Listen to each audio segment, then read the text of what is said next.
You've probably noticed those classic Pixar Easter eggs, the Pizza Planet truck sneaking into random scenes, A113 showing up like it's some secret code, and that one tree that apparently has a very active acting career. They might seem like harmless fun, but today I am going to tell you the evolving story of the Pixar universe, where magic, animals, machines, and humans all shape the same world. Think of it like a history lecture. If your history professor had a thing for sentient toys and talking cars, so if you're going to understand how all the Pixar movies fit into one big timeline, I've got to start from the beginning. And by that I mean way back. In ancient Scotland, brave now, this is where magic is very real and it's kind of unpredictable. You already know the story. Merida tries to change her fate. There's a witch who sells spells like they're snacks. She can disappear every time she walks through a door, like she's not even from that time, which she isn't. But we'll get to that later. Merida buys a sketchy spell and her mom ends up as a bear. But here's what we learn: if the magic isn't mended, the transformation becomes permanent. And not just physically, her mom starts thinking like a bear, losing her sense of self, her memories, her humanity. So the magic doesn't just change your body, it rewires your mind. Now flip that around. What if it works both ways? If magic can make a human more animal, what's stopping it from pushing animals in the other direction?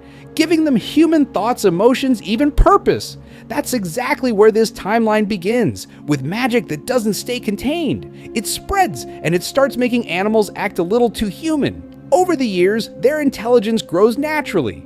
Slowly, we start to see animals doing very human things. Jump forward a few centuries and welcome to Ratatouille. Remy, a rat, doesn't just want food. He wants to be a chef and ends up working at a human restaurant. When Linguini realizes Remy understands him and can follow instructions, he totally freaks out. That reaction tells us everything we're looking at. A world where humans still have no idea animals have crossed that line, but clearly they have. Because Chef Skinner, the bad guy in Ratatouille, vanishes at the end of the movie, gone without any answers. But not long after we meet Charles Muntz, in up a guy obsessed with tracking rare animals and controlling them. He even invents collars that let dogs talk. He saw animals doing human things and thought, yeah, this time I will be the one controlling them. So he heads off to South America, loses a bunch of dogs along the way. Yikes, and starts messing with animal minds using tech. This all tells us one thing: humans are getting nervous. Animals are getting too smart, too fast. So what do? They start pushing back. More experiments, more control, more pollution, and underwater. The fish are noticing. In Finding Nemo and Finding Dory, the ocean creatures are more organized than ever. They plan, rescues form, friendships, and even take on humans. Remember the fish that break the net to escape? That's no small thing. And Dory stands out even among the other fish. She has short-term memory loss, which might seem like just a funny quirk, but it actually shows something deeper. That kind of memory issue hints that Dory might be a little behind compared to the rest of the fish because the fish around her have evolved faster like normal animals do. She can read English, speak whale, and communicate way better than most animals. Why? Because she grew up in human care. The closer animals get to humans, the more human-like they become. So while animals are evolving faster and humans are experimenting, polluting, and losing control, something else is quietly rising in the background machines. And not just regular machines like blenders or phones. I'm talking artificial intelligence, smart tech robots that think for themselves. It all really starts in The Incredibles. Now, most people focus on the superhero stuff: capes, powers, villains, all that. But if you look closer, something way bigger is happening. Syndrome, the villain, doesn't have powers. He uses technology, and not just any tech. He builds the Omnidroid, a self-learning deadly robot that literally gets smarter every time it fights. At one point, Mr. Incredible says the machine got so advanced, it stopped taking orders. That's not a bad robot. That's the beginning of AI going rogue. Now fast forward a few decades to Toy Story. I know toys and killer robots don't sound related, but hear me out. In this universe, toys are alive. They move, they think they feel, but only when humans aren't looking. So how do these inanimate objects even have life? Well, that's because of something called zero-point energy. Basically, a form of invisible energy that exists all around us, even in empty space. It's real theoretical physics stuff, but in the Pixar world, it's the secret sauce behind some pretty wild tech. And you might want to take a wild guess here about who mentioned that first syndrome back in The Incredibles. He mentions that his gadgets use zero-point energy to manipulate objects without touching them, like when he traps people mid-air. That same energy might also explain how other non-living things like toys move and think. The magic has now turned into science, blending into the world quietly and giving life to things that shouldn't be alive unless they're powered by something bigger. And if toys are powered by energy and emotions, they're technically part of the machine evolution too.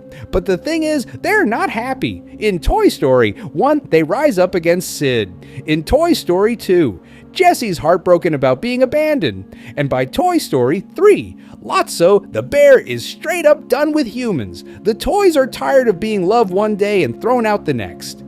So now we've got machines like toys and robots growing smarter and more emotional. But unlike animals, they don't want freedom, they want control, and they're playing the long game. How through a corporation called By and Large, or BNL. This company is everywhere.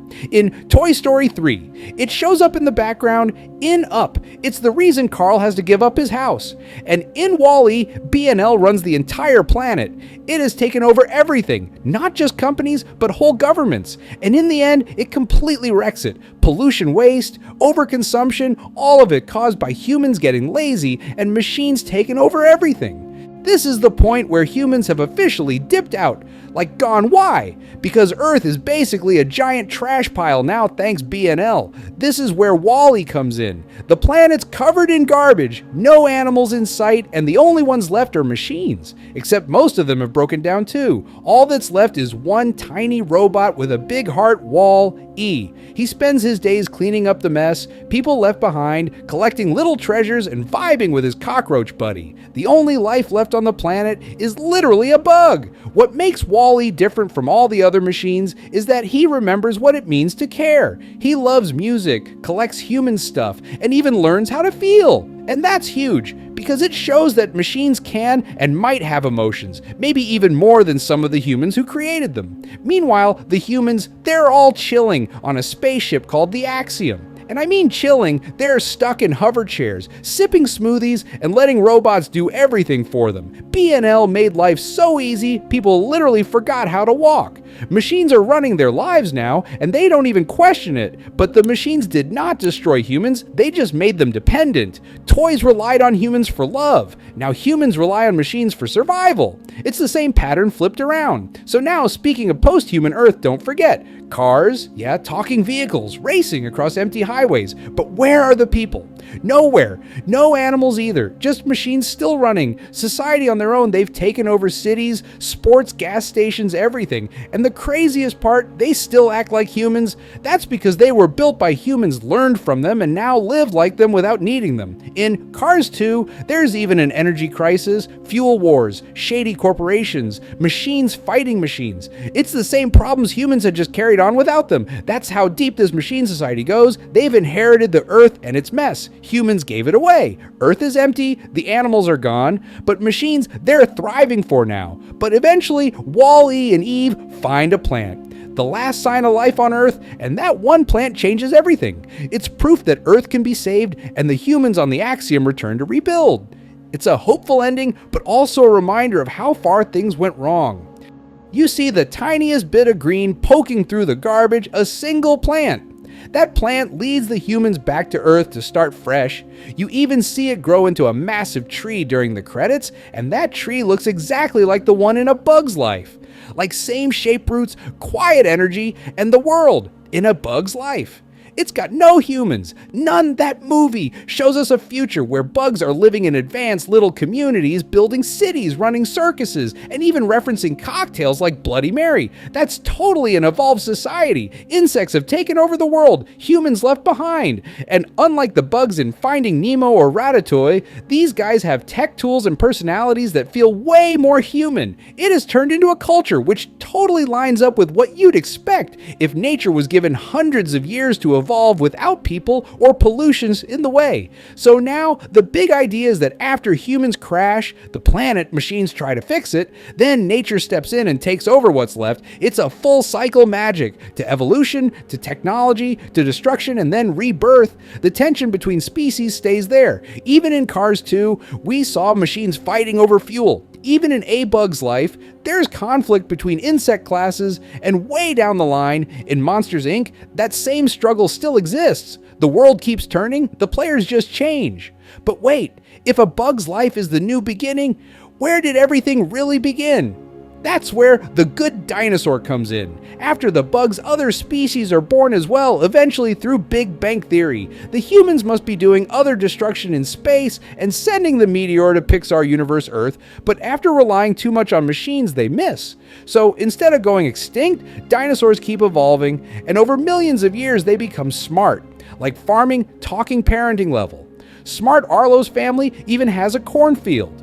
And then we meet Spot, a human kid acting more like a dog than a boy. He can't talk, but he can growl, meaning humans are back in the world, or perhaps they finally came out of hiding after years and years of destruction, and now they're still in survival mode. The dinos are the dominant species, and humans are only just beginning to grow. It also gives us a clue about something bigger, the source of magic. The environment in this movie is wild storms, weird animal hybrids, plants that mess with your head. All of it hints that the world is gaining back its mysterious energy and magic from Brave, and that magic eventually catches on, grows, and we get the Monsters University.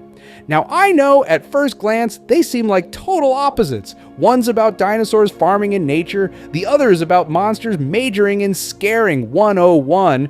But trust me, if you've watched this far, trust a little bit. The monsters in Monsters University aren't just weird creatures from another dimension, they're the distant future of animals and Earth, and they have evolved from the dinosaurs you saw in The Good Dinosaur. In The Good Dinosaur, dinosaurs never go extinct. They survive, learn, and they develop family bonds. They've already started showing intelligence, emotion, and even bonding with humans now. Now imagine what happens after millions of more years.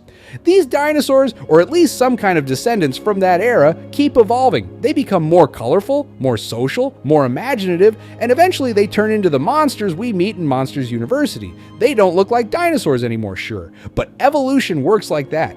Now you've got furry monsters, reptile-like monsters, insectoid ones, a whole mix that fits with the hybrid animal species we already saw in The Good Dinosaur. And let's not forget how Monsters University and Inc. both show a world with zero humans, not a single one. That's not another realm that's Earth way after humans are gone. These monsters depend on children's energy to survive, but kids don't exist anymore in their time. Not many, because you had Spot and his family, so they travel back using doors to collect energy from the past. It's the same planet, just different centuries. The Good Dinosaur gives us a world where animals started thinking like humans, and Monsters University gives us a world where those animals, now fully evolved and in charge, run colleges, cities, and power plants. Boo now comes back from the past into the future, where now the world is being led by monsters. She meets Sully, her kitty, and forms a powerful bond with a creature from the far, far future, a world of monsters. Then he disappears.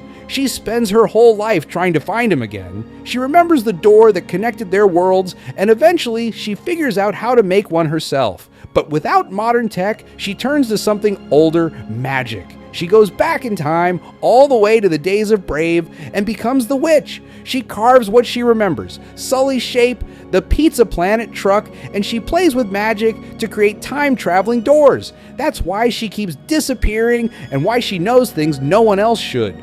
So Boo's obsession with finding Sully, it ends up becoming the secret thread that ties everything together, past, present, and future. The magic from Brave, the time travel, doors from Monsters Inc., and even the connections across centuries, it all comes back to her. So there you have it. The Pixar universe isn't just a bunch of random stories. It's one long history of magic, survival, and evolution, and once you see it, you can't unsee it.